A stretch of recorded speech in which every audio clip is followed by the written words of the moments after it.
La Escuela El Arado y el Mar presenta El cielo encapotado anuncia tempestad. El cielo encapotado anuncia tempestad. Y el sol tras de las nubes pierde su claridad. Oligarcas temblar. Horror a la oligarquía. Oligarcas temblar, viva la libertad. La trinchera chavista que pone a temblar a los oligarcas. El segundo gran objetivo histórico que hoy presento no solo al Consejo Nacional Electoral, sino ahora como presidente y candidato para seguir siendo presidente hasta el 2019, es, para decirlo en dos palabras, el socialismo. Muy buenas. Horror a la oligarquía está en el aire. Está en elaradoyelmar.blogspot.com. Está también en la emisora cultural de San Antonio 106.7 y también con los vencedores de San Martín. No, Voces Libertarias. Voces Libertarias de San Martín. 96.7 FM. También estamos en el 0416-626-3300 y en Twitter en @ungrano_de_maíz y en @elarado_y_el_mar. Y no estamos hoy con Saturno, no está Saturno y con Zancudo, que tuvo un tropiezo anoche. Sí, y detrás de él Zancudo como víctima. Se llaman los tropezados. Bueno, no le demos tanta lata a esto. Vamos a arrancar directo con este texto rojo de hoy que hemos intitulado La oposición gulosa de poder y el gobierno chapoteando en la ambigüedad. Retumba la alegría de algunos incautos por la división en la MUD. Dicen que allí cada uno anda por su lado, intentando saciar sus apetencias de poder, y concluyen que la oposición está liquidada. Ajá. Fíjate una cosa. Eso de nuestro lado, ¿no? Digamos de este lado de la revolución. Ajá. Claro. Nuestros voceros. Sí, porque fíjate, la política, y tiene que ver con el título y todo ese texto, la política se nos está convirtiendo en una politiquería, en una simulación propia de la política y la socialdemocracia. En la Cuarta República. Estamos volviendo al estilo y tal de la Cuarta República. La politiquería de la Cuarta República de la que hablaba Chávez, cuarto republicana, ¿no? En la superficie, el chisme y tal. Fíjate, en la revolución se mete en la política de la MUD. No, a Veledo lo sacaron y lo maltrataron y tal. Sí. Pura superficie, no hay argumento ni hay discusión de fondo. Y eso tiene que ver con la actividad del Congreso ese que se hizo. Sí. ¿Entiendes? Del PSV. Y tiene que ver con la política ahorita. El título, hay que repetirlo, es chapucería del gobierno, ¿verdad? Y gula de la oposición. Sí. Y hay algo interesante ahí, lo vamos a ir analizando a lo largo del texto, que es que cuando uno ve la oposición, o sea que lo que está ocurriendo en la oposición es una buena medida para saber qué está haciendo el gobierno o hacia dónde va el gobierno. Y eso es lo importante, porque el gobierno ha ocupado en muchos aspectos el lugar que venía ocupando la oposición, el de garantizar estratégicamente la marcha hacia el capitalismo. Pero fíjate, habría que buscar en esa superficie donde pelean como en un juego de fútbol, ¿verdad?, sin hacerse daño. Al final salen todos por el mismo túnel y se abrazan. En esa pelea entre los iguales, había que buscar lo que dijo aquel clásico, el móvil de los móviles. Es decir, ir a la causa económica que produce el enfrentamiento. Sí. Ir a la verdad del enfrentamiento. Por ejemplo, una esencia del enfrentamiento es la posición de Estados Unidos, ¿verdad? Porque Estados Unidos es tan duro con el gobierno de Venezuela, pero duro pero selectivo. Sí. Está tocando zonas sensibles, militares, visas, intereses, Carvajal.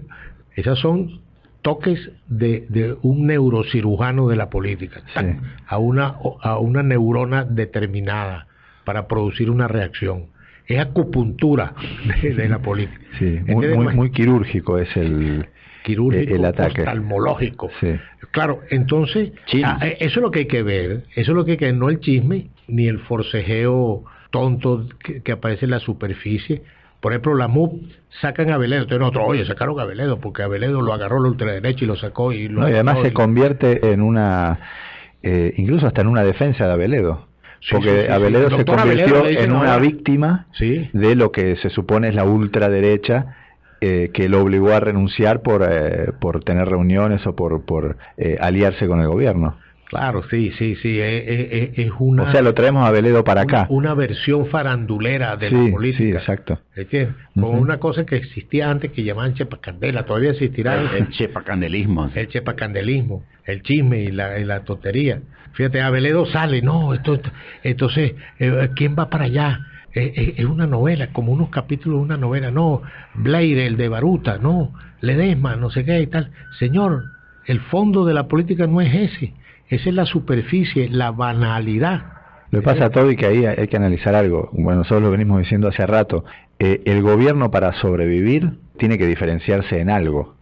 Y como en el fondo no se diferencia mucho de la oposición, de los sectores oligarcas, más bien se alía con ellos, no con los sectores políticos, sino con los que verdaderamente gobiernan, con la clase dominante que representa a todos esos sectores, y se tiene que diferenciar en algo, ya sea en el discurso o ya sea entablando con los sectores visibles de la oposición, esto que vos planteás en peleas de chisme, pero que de alguna manera tienen una repercusión en la población, en los sectores populares y demás. Claro. Y de alguna manera se tiene que diferenciar. Pero lo que está pasando, lo que usted dice es muy atinado, es la trivialización de la política. Pero si tú trivializas la política, la despojas de pasión, entonces la masa decide por lo trivial, porque el próximo presidente no debe tener bigote y por eso pierde una elección. Es que eso pasaba en la cuarta. Ahora le toca a un calvo, decía, ahora el 8 para el gocho en el 88 y captaban votos con eso. ¿Por qué?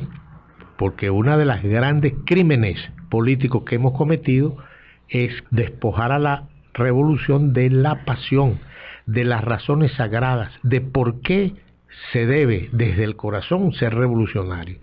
Pero no es por nada, no puede ser superficial. Entonces nosotros nos hemos identificado con el enemigo, con el adversario. El adversario es un adversario como deportivo. El síndrome de Estocolmo que hablábamos ayer. El síndrome de Estocolmo. Sí, y le hemos puesto demasiada atención, demasiada energía, demasiado esfuerzo en incidir en la política de la oposición incluso. Porque si vos decís que hay un capitalismo bueno, tenés que encontrar su correspondiente político de ese capitalismo bueno. Entonces tenés que buscar en los sectores opositores, que es lo que hay, un sector que represente ese capitalismo bueno. Pero ven acá, es que en la política no se puede inventar de acuerdo a la conveniencia del día. ¿Entiende cómo es? Sí. Nosotros inventamos eso del capitalismo bueno chino. Entonces resulta que, y eso va a ser un programa, o como dice Cano, un programón de Rosa Natalia. De Rosa Natalia. Sí. Mañana. No, ya el texto creo que ya salió publicado. El texto anda por ahí. Sobre nuestras tímidas protestas. Sí, sobre el genocidio te das cuenta en Palestina. Que el capitalismo está entreverado, chicos, arriba. Eso es una mezcla, Israel con Brasil, con el Mercosur. Con Argentina. Los chinos, con los Estados Unidos. Entonces todo eso es una mezcla. Entonces nosotros tiramos una tesis que se cae por sí sola, que es que nosotros estamos contra el imperialismo gringo, y resulta que China y los gringos son la misma cosa. El mismo capital. Entonces eso lo percibe la gente, pues. Y tú llegas y haces una operación increíble porque te la estás comiendo con la Samsung, ¿verdad? Pues la Samsung te vendió 20.000 containers de televisiones planas y después es basura lo que te vendieron. Y después salió la curva. Ahora es la curva. Entonces, oye, no se puede, está inventando, señor, la cosa está inventada ya, el capitalismo no puede construir el socialismo. Sí. Mira, ayer salió un artículo, me gustaría recomendarlo. Ahora, pero la gran tragedia de esta gente que anda con esto es que no pueden administrar el capitalismo porque están manchados de chavismo, Sí. y se van a bañar y quedan manchados igual, Ujú. y huelen a chavismo. Sí. Entonces no pueden hacer sino revolución. ¿Cuándo se van a meter eso en la cabeza? No sirven para administrar el capitalismo. No le tienen confianza en los gringos. Listo. Quería recomendar, antes de seguir con el párrafo, un texto de Fernando Buenabad que salió ayer, en Rebelión, y algunas páginas. Da mucho gusto cuando a veces aparecen estos análisis en momentos muy cruciales y de mucho debate, donde habla de la multipolaridad y de las relaciones multicéntricas y demás, pero capitalistas, ¿no? Y diciendo, pero entonces, ¿de qué multipolaridad hablamos? Si lo que hay es todo capitalismo, China, Rusia y los Estados Unidos, Brasil, se los recomiendo, se llama, creo que así, multipolaridad sí, pero capitalista. Se le escribía a Chávez. Chávez se dio cuenta cuando Chávez dice que hay que hacer ir contra la lógica del capital. Claro. Ese el segundo objetivo histórico, Sí. ¿verdad? Que fue falsificado En su enunciado general, además, ¿no? Sí, en su enunciado general es lapidario, señor. De ahí se desprende todo. Sí. Se desprende la multipolaridad y tal. La multipolaridad es bipolaridad. Socialismo contra capitalismo. Exactamente. Listo. Pero tienes que hacerlo. Pero fíjate tú una cosa. Si tú te lanzas, ahí están los reformistas, todos los días salen en los programas, no sé, Vicente, no se puede ahorita. Necesitamos el capitalismo. Hay que ir poco a poco. Sí. ¿Sabe lo que estaba pensando yo, Humberto? Usted que es un hombre de guión de cine, una película, para que le digas a Hernán. Hernán el Feo. Hernán el Feo. Mira, óyeme esta película, A perdón. ver. En la granja Siboney se reúnen todos, ¿entiendes? Entonces llega Fidel y dice, bueno, señores, Antes del Moncada. claro, la noche antes se reúnen, ahí está, no sabían qué era, y Fidel hace una reunión, pues. Todo esto es, como que dices tú, historia novelada. Entonces le dice... La novela histórica. La novela histórica. Le dice, bueno, señores, vamos para el Moncada. Entonces pide la palabra el reformista. Dice, bueno, yo estoy de acuerdo, pero poco a poco. Pide la palabra el Hablemos con los oficiales, a ver si nos dejan entrar. Sí, que no sé qué, eso está bien, pero no todavía. Entonces empieza así el revolucionario, bueno, Fidel, vamos juntos. Y empieza el extremista, bueno, pero yo me voy adelante con una bomba. Entonces todo ese cuadro, tú lo trasladas aquí ahora, ¿verdad? Ahora, y tú ves las mismas corrientes. Estos pasados de revolucionarios, pero dicen que el socialismo no es posible. Sí. Hay un tipo... Con una salvedad, ¿no? Ujú. Que hoy ya no tenemos el líder que empuje a marchar hacia adelante, que era Chávez, El ¿no? caudillo. Sí, por eso, y tiene relación con el texto, con lo que viene del texto, ¿no? O sea que usted está insinuando que avancé. El cuadro tiene otra lectura. Ese cuadro de que la oposición está liquidada. Exactamente. Los representantes políticos de la burguesía se unen cuando están en la adversidad de un gobierno fuerte y se separan cuando el viento hincha sus velas, cuando el gobierno revolucionario se debilita. Es así, la unión y la desunión de los opositores es una buena medida de cómo va el gobierno. Hoy perciben débil al gobierno, leen encuestas y señales y se lanzan al asalto final. Unos quieren el golpe y disculpan con llamados a una constituyente, a un congreso paralelo y otras argucias. Otros prefieren ir hasta las elecciones parlamentarias, tomar la asamblea y desde allí dar la estocada final. Cuando la situación esté madura, los gringos le impondrán el candidato que los una. Entonces, las ilusiones de una oposición dividida se esfumarán. Alguna vez lo comentábamos que en octubre, en aquellas elecciones de octubre, ¿no?, que ganó Chávez, las últimas elecciones de Chávez, la oposición no estaba dividida porque iba a una derrota segura contra el comandante. Entonces Capriles, vaya Capriles, le dijo la Moody, quémese. Y ahora que sí hay posibilidades, todos son candidatos a presidente, desde Aveledo hasta Ledesma, Capriles, María Corina, todos. Ledesma le iban a poner en la Moody Pi. Ahí me quemo. Me quieren enterrar a mí también. Pero ahí hay dos ejemplos. En la Guerra Mundial, cuando Hitler estaba mandando y tal, y en la ofensiva, los aliados con la Unión Soviética estaban unidos, Sí. ¿verdad? comunistas y capitalistas. Todo el mundo unido en contra de Hitler. Cuando Hitler empezó a bajar, ¿verdad? Y ya los ejércitos entran a Berlín y no sé qué, se dividieron. Sí. Entonces llega Churchill y dice, un telón de acero bajó sobre Europa. Ahí está. La otra, más deportiva, es la que alguien dice, creo que fue el zancudo, el tropezado, es la vuelta. La vuelta ciclista, la vuelta del Táchira, la vuelta de Venezuela, el Tour de Francia. Ese ejemplo es muy bueno. Al principio no hay definiciones, ¿verdad? Van todo el pelotón junto, pero cuando faltan 10 kilómetros empieza cada uno con su estrategia para llegar primero a la meta. En esa fase es que está la MUT, y nosotros diciendo, están divididos. En la fase señor, final. Bueno, es una prueba de la debilidad del gobierno. Sí. José Vicente habla sobre las elecciones, no este análisis, pero dice que hay un sector de la oposición que busca hacer lo mismo que se hizo en Paraguay con Lugo. Ajá. Un golpe parlamentario. Eso es lo que da a la mente de José Vicente, que es una mente demócrata, demócrata burguesa pero auténtica. No le da que le pueden soplar un golpe como se lo soplaron cuando él era ministro de la Defensa. Exactamente. ¿Entiende cómo es?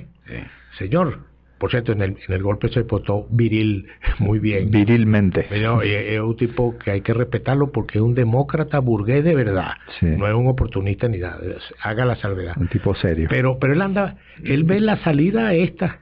Prácticamente le está diciendo, bueno, esperen hasta allá, pues. Ahí está una salida democrática, guardando la democracia. Pero puede venir, o hay otro grupo que está planteando un golpe. Inclusive aquí se habló de magnicidio. Claro. Eso se calmó ya. Bueno, entonces eso es lo que hay que ir a analizar. Bueno, y ayer el presidente Maduro dijo que venían otras acciones de la ultraderecha. Claro, y entonces dicen de la ultraderecha, como que ¿cuál es la ultraderecha? Es decir, Capriles es de qué, y Leopoldo es de qué, es de la misma derecha. Claro. Pero yo creo, y volvemos a repetir, siempre hay que repetirlo, el principal enemigo de la revolución es la socialdemocracia interna. Si tú no resuelves el problema ideológico interno de la socialdemocracia, la revolución está perdida. Si tú sigues en esta ambigüedad con el se le estás entregando sin pelear a esos sectores, sea derecha, ultraderecha, centro. Y eso no lo decimos porque se nos ocurre. Claro. Eso es una verdad que tiene asidero histórico. Mira, ahí el párrafo que sigue empieza a demostrar eso que estamos diciendo. La revolución, desconcertada por la pérdida del líder, no ha conseguido recomponerse y recomponer el rumbo.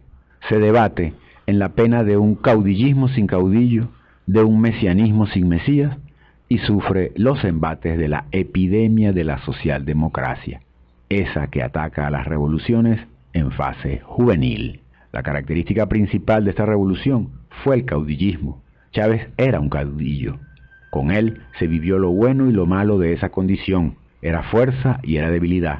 El saldo fue siempre positivo. Oír la crítica, la consulta oportuna, ser guiado por profundos sentimientos de amor, la benevolencia en lugar de la venganza, compensaban el riesgo del poder concentrado. Eso es fuerte, ¿oíste? Sí. Ahí van a salir más de un escribidor a poner pendejeras ahí. Señor, Chávez era un caudillo. Lo que pasa es que y eso es bueno. Es un jefe. Simón Bolívar era un caudillo. Sí. Fidel Castro un caudillo. Pero caudillo era el jefe, como dice usted, pero el jefe. El líder. Sí. Claro. Pero el caudillismo fue Perón. Sí. Ajá. Pero hay caudillos y caudillos. De lado y lado. Claro. Hitler. Porque bueno, el jefe. Porque lo que ha hecho la socialdemocracia y la derecha, identificando caudillismo, populismo y demás, es poner a todos los líderes en la misma bolsa, ¿no? Y lo de caudillo se transformó en algo peyorativo. Hay que rescatar la necesidad del caudillo. Sí. Hay caudillo y caudillo, como claro. Entonces, todos los caudillos son hombres, pero no todos los hombres son caudillos. Pero fíjate que diría Sócrates. Muy sospechosa esa campaña contra el caudillismo de la derecha, de siempre además, que es una campaña contra un líder, que no haya líder. Y contra una dirección. Y unas ideas. Sí. Ahora, el caudillo, y ahí lo dice Chávez, que era un caudillo, supo como nadie, gobernar colectivamente, aunque no parecía, porque era una persona que aceptaba la crítica. Sí. Aunque orgánicamente, pues, no sé cómo sería su dirección allá, su consejo de ministros y tal, pero aceptaba la crítica. Aceptaba y aplicaba la crítica. Y aplicaba la crítica. Al punto que el imperio detecta que la fuerza de la revolución está hecha y lo mata. Sí. ¿Ah? Sí. Claro. Con su asesinato se creó un vacío que imponía un cambio en la manera de conducir a la revolución. Ya sin el caudillo no era viable el modo caudillista. Se hacía necesario llenar el vacío con una dirección colectiva que junto al presidente Maduro absorbiera, capturara la telúrica fuerza política, religiosa e ideológica de Chávez. Esto no ha sido posible. La revolución ha dado tumbos en el intento de repetir lo irrepetible, de sustituir lo insustituible, y en esos bandazos se ha debilitado, perdido nitidez y personalidad. Eso es muy importante, además porque eso fue lo que planteó Maduro en el comienzo. Pasó 1 año y medio nada más, y hubo un giro muy abrupto en muy poco tiempo, pero yo recuerdo las palabras, y todos los recordamos, del presidente Maduro cuando dijo, a los pocos días de la muerte del comandante Chávez, Chávez somos todos. Y todos eran no solo el pueblo, también la necesidad de una dirección colectiva. Y creó, le dio otro rango a la dirección, visibilidad más que rango, porque coincide con Toby que Chávez gobernaba colectivamente, pese a que las decisiones las tomaba él, claro, pero las tomaba en función de un montón de información y de críticas y de consejos que le daban sus ministros. El Che Guevara decía algo de discusión colectiva y responsabilidad individual. Sí, totalmente. Sí. Entonces retomo, esas son las palabras del presidente Maduro, y en menos de un año nos encontramos entonces con, por ejemplo, con aquel texto revelador, porque mostraba lo que estaba buscando esa ideología en relación al liderazgo de Temir, cuando dice el presidente tienen que dejarlo, y habla de dejarlo que solo. Rural, y gente obrero. Sí, exactamente. Intentando imponer un liderazgo y desechando la posibilidad de una dirección colectiva, que fue lo que nos dejó Chávez. Chávez dejó esa dirección colectiva y dejó a Maduro y dejó un proyecto, el socialismo. Claro, o sea, no lo estamos inventando nosotros. Pero ahora que usted dice ahí, eso es muy importante. Lo principal, mire, dirección colectiva, dirección individual, caudillismo, no caudillismo. Lo importante es el contenido ideológico. Sí. Si hay un contenido ideológico revolucionario, el ejercicio del poder es bueno. Sí. Porque lo condiciona la ideología. Sí. ¿Ah? Entonces viene la discusión, la visión social de la sociedad. Ahora, si el contenido es socialdemócrata, entonces los caudillos se vuelven en un sarcasmo. Sí. No, yo que quería, quizás no terminé la frase o la dejé incompleta, que digo que se ha querido imponer el liderazgo del presidente Maduro por ser Maduro mismo, que Maduro acompañó a Chávez, que Maduro es obrero, que fue chofer, que Maduro es pueblo, cuando en realidad la fuerza telúrica, dice ahí, la fuerza de Maduro es la continuidad de Chávez, el traslado, o sea, la transferencia espiritual que le hace Chávez y la dirección que deja el comandante y el proyecto, el socialismo. O sea, la lealtad es su mayor capital. Si Maduro se despoja del socialismo, de la espiritualidad del chavismo, se aleja de Chávez y del proyecto de Chávez, no es nada. Por más que lo quieran imponer con cuñas, que además son muy malas y que no tienen efecto real en la población, se aísla. Claro. Y ese es el riesgo que venimos diciendo hace rato que va a ocurrir. Ya entrando en disquisiciones. La especulación. No, sí, porque fíjate, el problema del caudillismo, del liderazgo, de la jefatura de una sociedad, es muy difícil de entender. Fíjate tú una cosa, porque uno dice Chávez en el golpe del 4 de febrero, tal. No, cuando Chávez da el golpe el 4 de febrero, no tenía 2% de la población. Después del golpe del 4 de febrero no tenía el 2% de la encuesta. Entonces la gente dice, no. Y el golpe fracasa, y ahí están los escritos y las cartas de los golpistas, ¿verdad? O de los insurrectos, de los ángeles insurrectos, porque no hay pueblo que lo apoye. Eso hay que decirlo. No era un líder Chávez el 4, era un líder militar ahí de la gente del golpe. En medio de antes de la campaña, Chávez tenía 6%, eso está escrito. ¿En serio? Sí. Y cuando inició la campaña arrancó con 5%, Irene Sáez tenía 42%. No lo sabía. Sí. Entonces de golpe se destapa aquel liderazgo. ¿Por qué? Bueno, habría que analizar. Una de las cosas es, digo yo, la virilidad y la capacidad de riesgo. Chávez era... Que había desaparecido. Sí, Chávez era una persona con capacidad de riesgo. Lo iba a poner preso y le digo a Caldera, ponme preso, a ver quién dura más, si tú en la presidencia o yo en la cárcel. Eso es el viejo Caldera. Y mira la coherencia, lo mismo le dijo a Bush 15 años después, 20 años después. Por eso era un tipo que capaz de una respuesta viril en exceso hacia el respeto a la nación, no de palabra, y el respeto a la revolución en exceso. Pero además era un hombre magnánimo, ¿se entiende? Capaz de perdonar a Arias Cárdenas, y de incorporarlo a la revolución a pesar de los gritos de la masa, que cada vez que él nombraba a Arias Cárdenas lo pitaban. Y muchos de sus errores lo que hicieron fue terminar de perfilar su humanismo. Su humanismo, su amor. Sí. Mira, yo voy a refutarlo a usted aquí públicamente. Dale. Porque las encuestas no reflejaron el sentimiento un poco avergonzado de la gente que estaba feliz. Porque yo recuerdo esos carnavales donde todos los niños se disfrazaron de Chávez. En el mismo 92 fue eso, ¿no? Hubo una simpatía. O sea, no medida. Usted dice que estaba Chemel ahí. Estaba Chemel. Estaba en Interlaces haciendo las encuestas. No hay contradicción. Lo que yo digo es que el liderazgo sale poco a poco, explota y no se sabe por qué. Estamos de acuerdo. Porque la gente piensa, fíjate, por lo menos, la gente piensa que Simón Bolívar era un tipo querido así por la gente y tal. No. Si va a una elección lo rapan. Pero yo lo que quiero decir es que el liderazgo surge de golpe, pero a partir de una épica. A partir de una épica. Entonces eso hay que tener cuidado, tú no puedes sustituirlo así.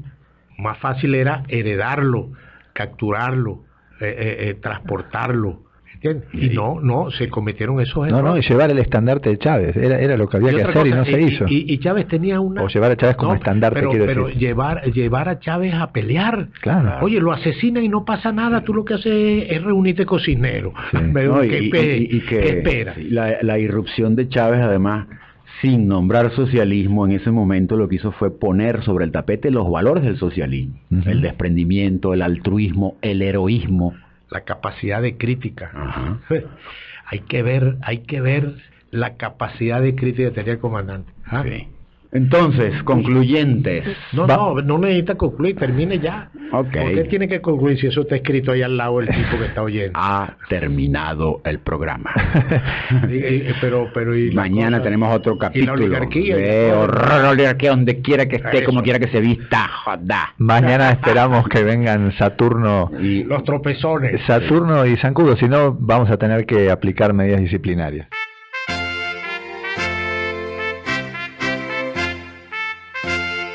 La Escuela El Arado y el Mar presentó El cielo encapotado anuncia tempestad. Horror a la oligarquía. La trinchera chavista que pone a temblar a los oligarcas.